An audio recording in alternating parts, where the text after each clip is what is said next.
Inspo Vibes with SK. Thank you so much, you beautiful people, for all the love that you have shared with your comments, your likes, your subscribing to my channel, and sharing. So, I'm back this Wednesday with a story of twin sisters Harman and Preet. Harman was born 2 minutes earlier, so she was the elder one. As they grew, the parents had only a two-bedroom flat, so both the girls had one bedroom. And being the elder one, always the parents would tell her, "You are the elder one, you need to adjust. So adjust with your little sister, share the bedroom."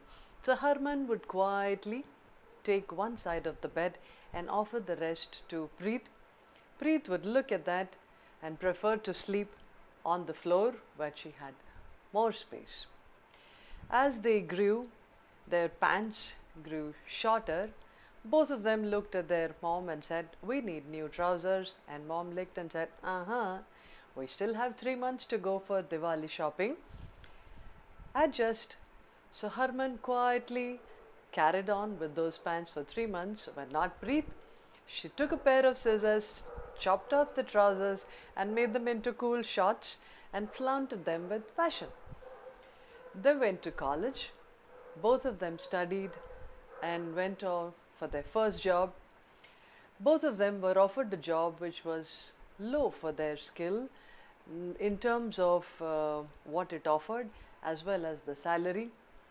They both came back, talked to their parents. The parents said, "Look, girls, it's not easy to get a job. Be thankful. Immediately after passing out, you have employment. Adjust, take it." Harman sincerely followed what her parents said, adjusted, and took the job. Not Preet. She said, "I'm not going to compromise. This is not what I want to do." So she got into self-employment. She decided, "I'm going to be my own boss and I'm going to work for myself." Work started. Both of them would go every day. Every day, both of them would be filled with ideas, new thoughts, because both were very intelligent girls.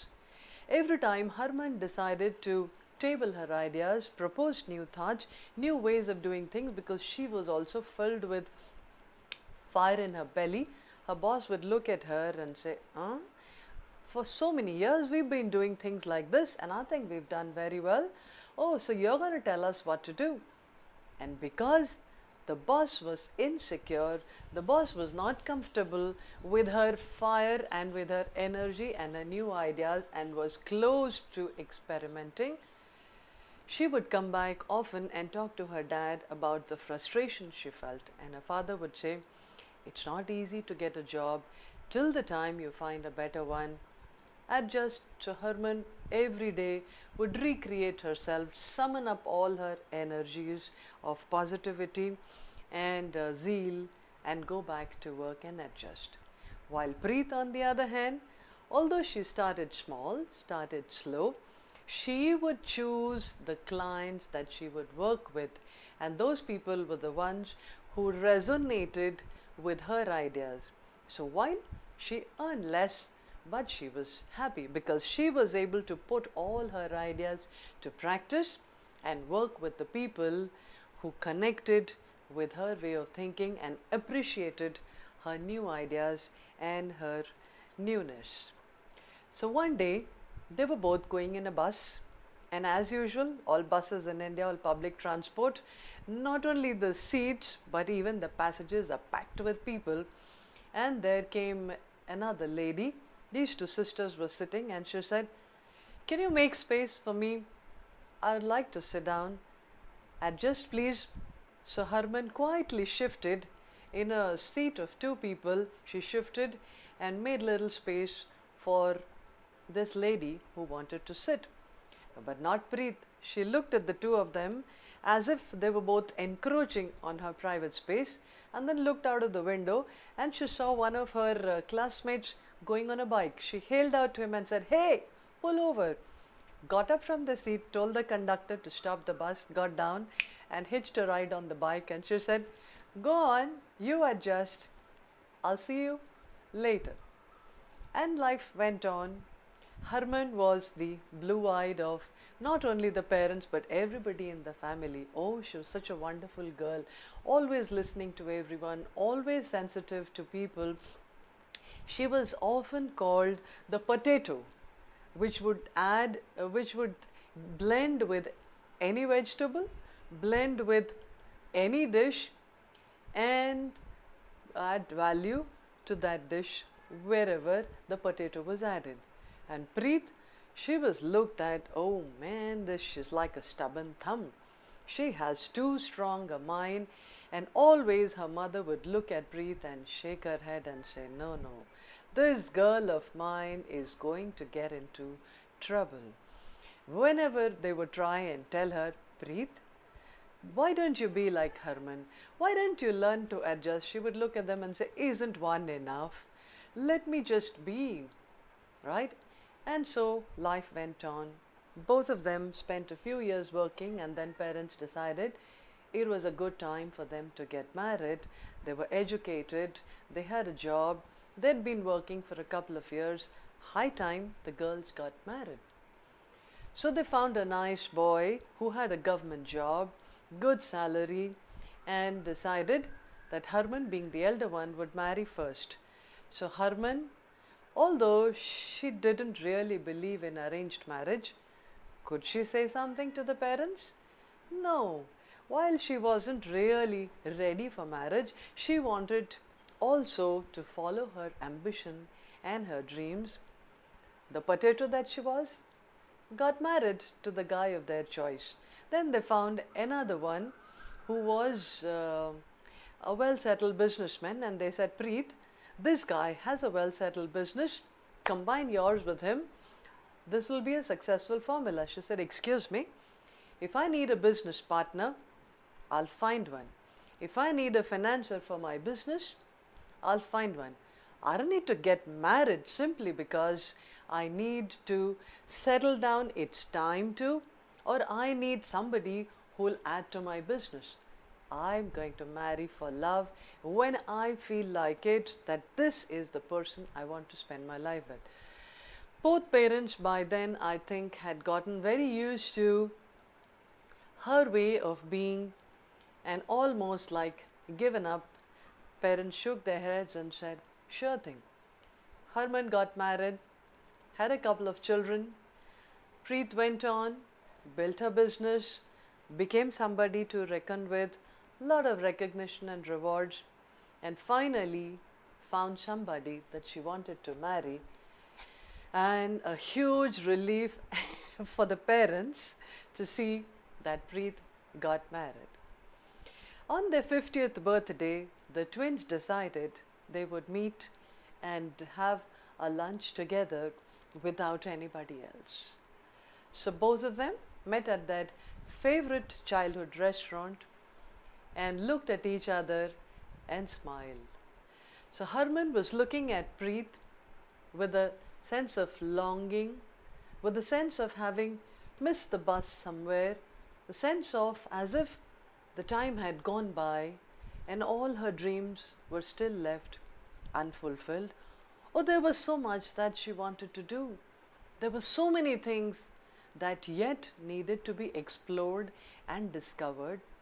And yet here she was, 50 years old, half a century, and many of the things she wouldn't ever be able to do. And look at Preet, having such a good life, doing everything that she wanted to do. How come she was able to do everything that she wanted to do? Where did Harman go wrong? And Preet looked at her and said, oh, my beautiful sister, the apple of everybody's eye, I wonder what it is about me that makes me so not likable. How come she has everything, the love of the entire family, and she looks so much at peace, she looks so peaceful, she looks so beautiful and so graceful.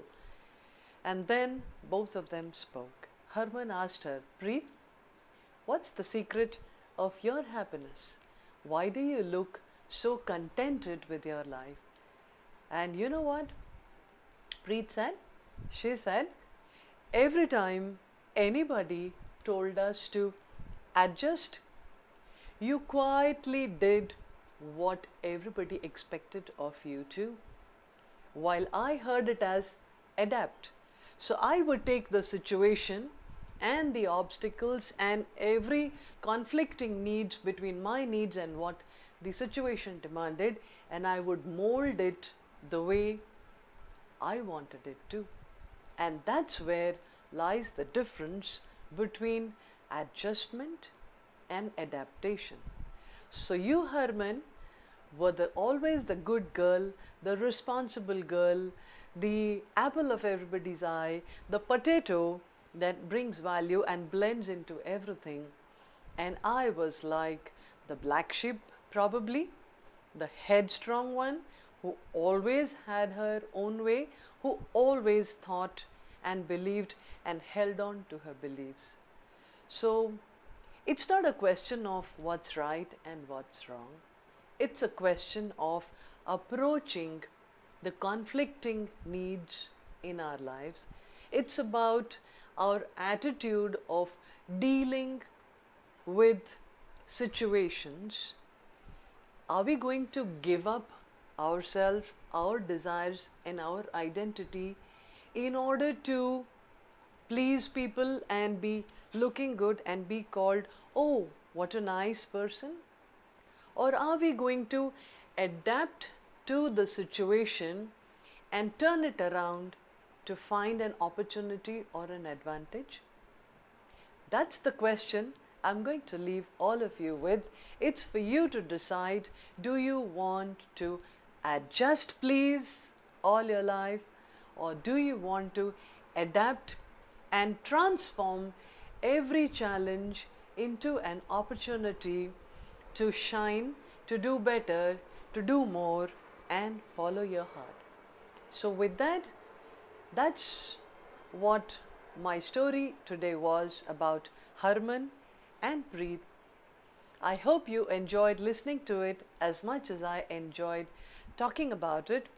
If it resonated with you somewhere, don't forget to like, to subscribe to my channel, and to share this video with those around you. Till the time we meet again next Wednesday with yet another story, take care, be safe, and keep watching Inspo Vibes with SK. Adios. Bye bye.